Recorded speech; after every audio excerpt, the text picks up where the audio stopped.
Ô, Débora, e as Então, mulheres já participavam dessa prova desde o começo, desde da primeira edição dos Jogos Olímpicos da Era Moderna, as mulheres já podiam participar da maratona?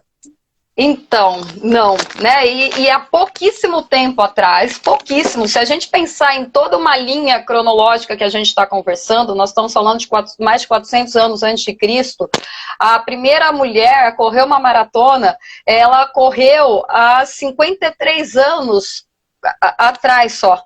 E sob muitos protestos, sobre uma questão dela entrar com um codinome na sua inscrição. Ela não entrou com o nome feminino, ela colocou as iniciais do primeiro nome e o seu sobrenome. Quando um juiz descobre que ela é uma mulher ali na prova, ele tenta expulsá-la, e quem a protege é seu namorado, que acompanha na prova. Tem um vídeo que deu uma viralizada nas redes sociais sobre essas cenas dela correndo a prova. Ela se chama Katharine Switzer e ela corre, então, a Maratona de Boston de 1967. Isso é muito recente, né? Então, ela precisou superar muito mais do que 42 quilômetros para se tornar a primeira mulher oficialmente a completar uma tradicional maratona lá em Boston, nos Estados Unidos. Mas tem toda uma questão de preconceitos, tem toda uma questão de valores, tem toda uma questão de você infiltrar uma mulher em um ambiente que até então é muito masculinizado, né? Então a gente não via mulheres correndo.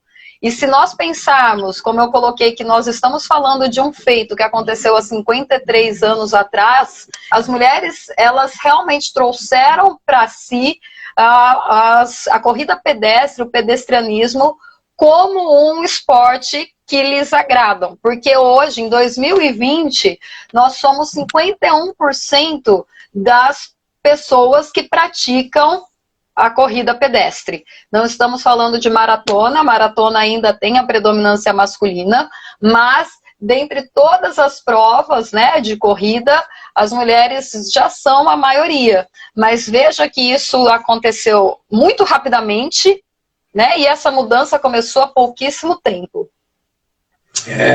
É bem interessante também a gente falar que na época se pensava que se uma mulher corresse uma maratona, o seu útero explodiria e cairia para fora do corpo. Então se falava isso, que uma mulher, se ela corresse uma maratona, ela ia morrer porque o seu útero iria sair para fora, né? Sair para fora é pleonasmo vicioso, mas só para enfatizar mesmo a ideia da época, né? E apesar dela ter feito isso em 1967, até o ano de 1972, a maratona para mulher continuou, então passou 5 anos e continuou proibida.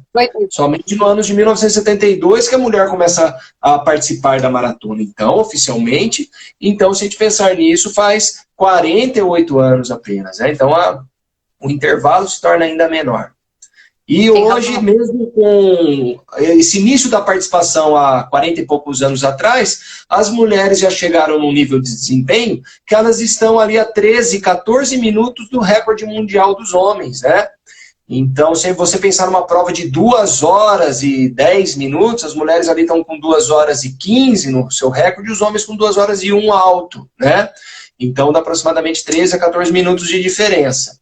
Elas evoluíram muito nesses 40 anos, tendo em vista que a participação delas começou recentemente.